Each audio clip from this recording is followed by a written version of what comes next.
Welcome back to the Mentor Roulette grind. This time, we're playing Dancer on a Monday after the daily reset. I would say this time around the challenge is very heavily concentrated, and the saving grace of all these guild tests is that Dancer is hilariously strong in this exact level range. And speaking of which, for Duty 1, we have All's Well That Starts in the Wells. The most amazing thing here is how insane Standard Finish is. Ah yes, 800 potency attack level 26. And since guild tests are filled with extremely short fights and walking, there are multiple opportunities to prep standard step before a fight, so the fact it takes twice as long as a normal GCD is a non-issue. So Dancer is an excellent job for this kind of duty, not that you ever needed to optimize a guild test. For Duty 2, we land in Pandæmonium as Rathalos, the 4th circle against Hesperos. I start by partnering the Pictomancer simply because, at this time, Pictomancer shares the spot with Samurai for the best dance partner choice, at least at max level. And often, Pictomancers do amazing damage, so low chance of it being a mistake. Over the course of the duty, it seems like the summoner takes the lead if the enmity list is any indication, which suggests that if I had partnered them from the start, they would probably have kept the lead all along. On a different note, it also turns out this scholar, Kati here, knew me. Hello, and thank you. For my own mistakes, there were times where I drifted standard step more than I'd like, and also a time where I drifted technical step at GCD. I think I also overcapped Esprit on every Tilana in the middle of the fight, still not fully used to it just giving half a gauge. Why it doesn't give a freebie like most other similar actions do now in Dawntrail is beyond me. Now, this fight has 3 specific mechanics that tend to catch some players off guard, at least among those that we saw. The first one is the Water or Lightning Pinax. If he reveals Water, then you have to hug the middle so you get shoved towards a corner. If he reveals Lightning, then you have to run to the edge to minimize the proximity AoE damage. Relatively simple, the only problem is that the mechanics sort of lack the common telegraphs that indicate this. The second mechanic is Hell Skewer. Suddenly, Hesperos just looks at a random player and casts a line AoE at them, which appears so late in the cast it can sometimes be hard to jump for cover in time if you move at that point. The third mechanic is Somethingerly Shift. When he uses this mechanic, he will show exactly where he's going, but the marker that indicates this will either have a cloak or a rapier. If it is a rapier, then he will cleave most of the room, so you should stand next to the marker, closer to the wall. If it is a cloak, then he will knock back about half the room's length in a circle around the position, so you have to stand in front of the marker, otherwise you get shoved into the death wall. Similar to the Pinax mechanic, he simply uses 2 opposing mechanics where the correct answer is perfectly in opposition. Right at the end, I decided to use Limit Break, but it was so late that it was completely pointless. Overall, a very nice run. I recall there is another problematic mechanic in the duty, but it didn't come up, so hard to talk about it, right? For Duty 3, I was an instant replacement for Nidhogg Extreme, but most of the group is here.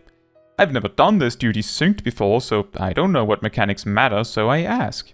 Jay mentions red and blue chains, so I look it up, and I just barely managed to find this by the time the team fully refills. It took just about 5 minutes for the group to refill, by the way. And, as it does, we decide to just give it a go as is so we can figure out where the problem mechanics lie. In the first attempt, things spiral out of control during the ad phase, and we don't make the DPS check as a result. I explain from what I learned looking up the fight that the recommended strategy is to kill them in a specific order. Long boy with legs, long boy without legs, then the Shadow Dragon. The reasoning for this is that the long boys apply stacking debuffs with their tank busters, and it pretty much kills on the 3rd stack, so the tanks need to tank switch, but if you kill them first, you have a chance of skipping that part entirely.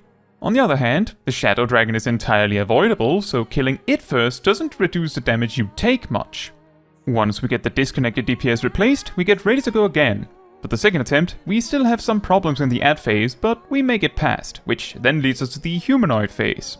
First, there are purple tethers that either need heavy mitigation help or must be handed off to a tank. Let's just say this part never got done super well by any of us, but it is manageable. And after that, Nidhogg's Fang and Claw spawns. The left one puts red chains on 3 players, the right one puts blue chains on 3 players. The red chained one is invulnerable but takes damage whenever the players with red chains take damage, meaning that these players need to intentionally get hit by blue orbs swirling the arena, and they also must participate in the stack markers that appear. The blue chained one can be attacked, but it instead heals whenever those chained to it takes damage. So these players must avoid taking damage at all costs. The bad news here is that the main tank will always be one of the 3 players chained, so a tank switch is in order. These chains also refresh their targets frequently, so tanks may need to switch multiple times. From what I saw, the stack marker also seems to prefer players with blue chains on them, so you are put in this position of, do we only have the blue chained player and the 3 red chains in there to maximize the damage on the left spike? Or do we put the unchained players in too to minimize the healing on the right spike?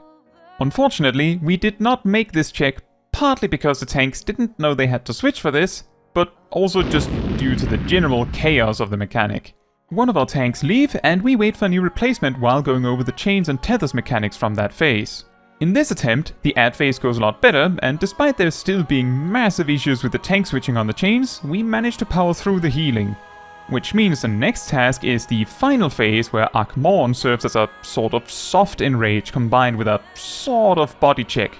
Not really, because each time the mechanic comes up, it hits more times, but also because, as a stack marker, the less players you have, the more concentrated the damage gets. And then the final mechanic we must get right. Fireballs in the corners of the arena.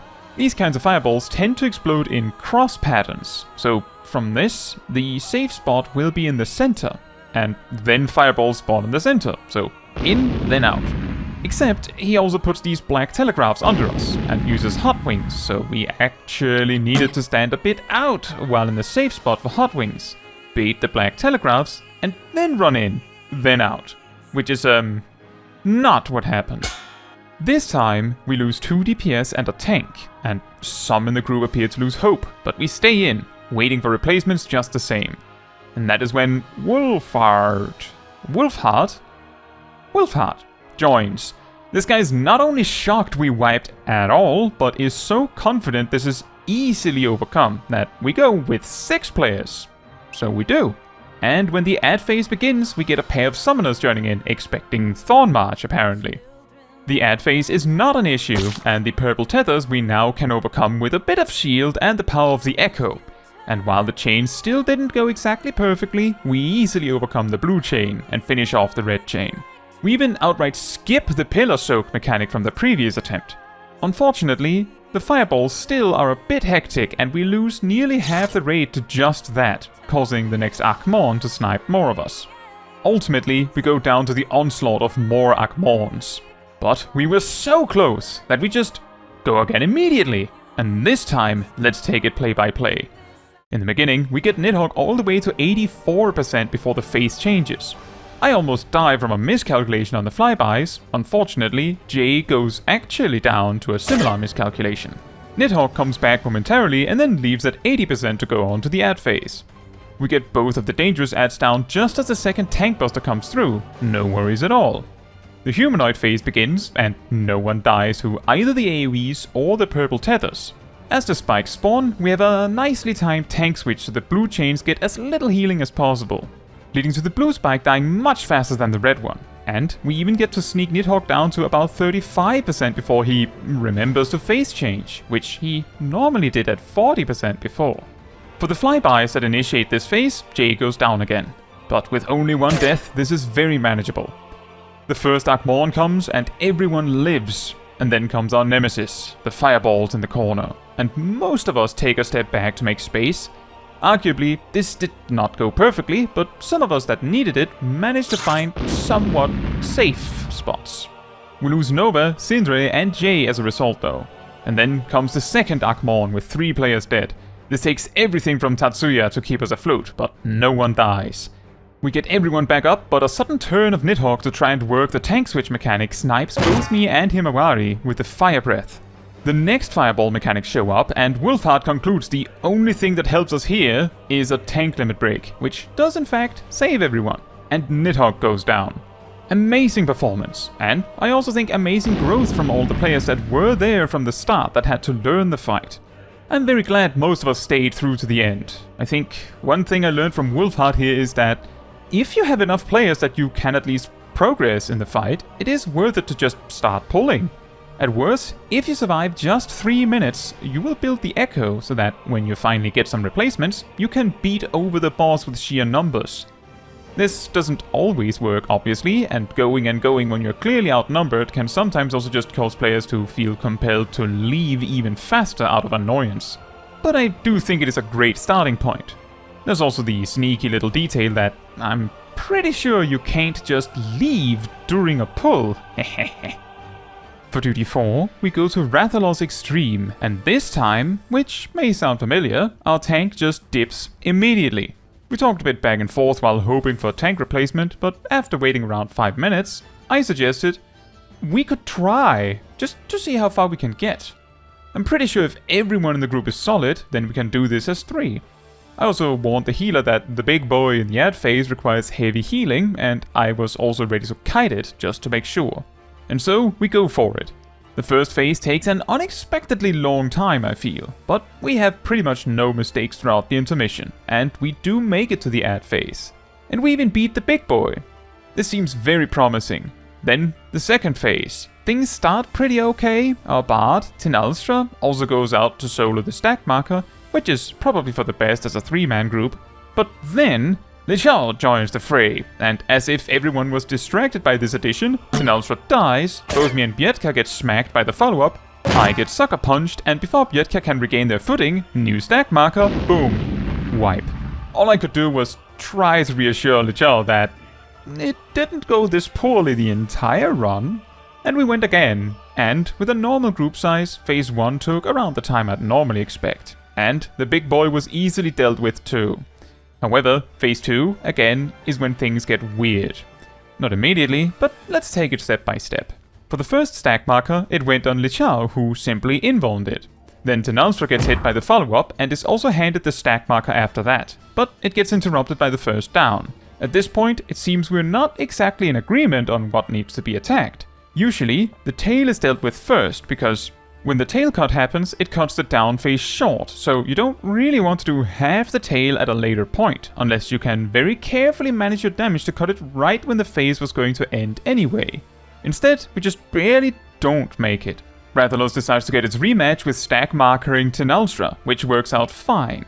Bietka gets smacked by the follow-up this time, and we have our second knockdown. But, as the tail was almost cut anyway, the down ends almost immediately, and Lichao gets hit by a sudden follow-up, and then is targeted by more stack markers. Mostly free, but the first hit might land while he's stunned. We have a third down, but it happens right as I get hit, so I miss out on a lot of attacking in that phase. However, I do get a limit break off. Rathalos gets up at about 2% HP left, so we may have to actually do this with the remainder in the air.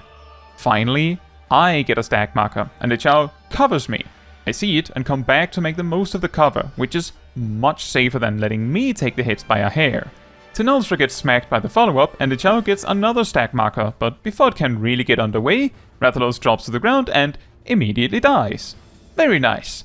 And I do still stand by what I said at the end of the Nidhogg extreme. It might seem a lot more motivating to join a group that is so determined that they start with too few players, not to mention the potential echo build-up may make it actually possible. It also turned out that Lichao knew me. Hello! And nice performance. For Duty 5, we have Guildhest Friendly Hangouts. At this point, I was actually pretty okay with getting some slightly easier duties to finish my set on, but there's something else I also want to highlight as we go through here.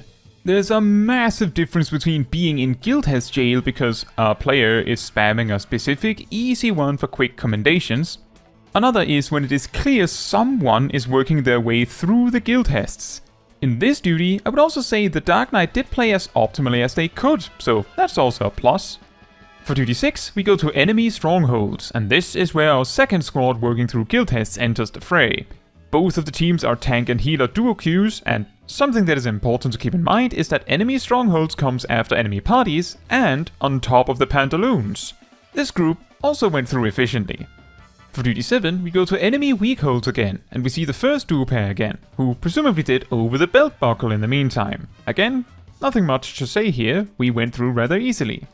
For duty 8, we went to Villain in the Whole Carapace, which is the duty that comes after enemy Strongholds. Now, we did this with a reasonably fast pace. It made me wonder how quickly you could do this duty. The steps are: clear the Amateur Raiders that are healing the turtle, get the turtle to half HP, kill the Fire Sprite, move the turtle to the herb patch, and activate the herb patch. This wouldn't be this group, of course. The tank was very focused on stunning the turtle as much as possible, which, while helpful, is not maximum damage. That's fine, of course. For duty 9, we went to pushing Venomous Bouquets, which comes immediately after the turtle one. For AoEing as a ranged physical, or more specifically a dancer, it is quite awkward that the poison clouds are so wide. But on the other hand, the only thing we have to kill is the boss, right? With that said, I remembered someone mentioned that the poison clouds are put on other players than the tank at some point, so a bit too late I start to move far out to bait the clouds or something. Not that it really mattered, but still. And finally for duty 10, all's well that ends in the wells, right back where we started this set. However, this guild test also comes after the previous one, although stinging back happens in between. This time, I also paid close enough attention to realize it's the slugs that apply the pacifier debuff, and it is an AoE around them, so if you simply keep your distance from the tank, you should be able to dodge them entirely. Very easy for a ranged DPS to say, right? Good luck, melees. You might be wondering why I bothered to sit through all these guild tests after talking such a big game about learning how to dodge them, and thinking of ways to do so. I could have switched to light and checked if that went better, but I didn't. There are two reasons for this. The first one is, as I said, I was actually okay with some reasonably easy duties to finish this set with two rather intense extremes, one more than the other. But the other reason is also that, after my guild test jail day as machinist, link in the description, I discovered a bunch of players that were now worried about queuing for guild tests for actual completion reasons. There's a big difference between spamming the same guild test over and over and over with the express aim to farm commendations, and doing each guild test once, one after the other, to complete them.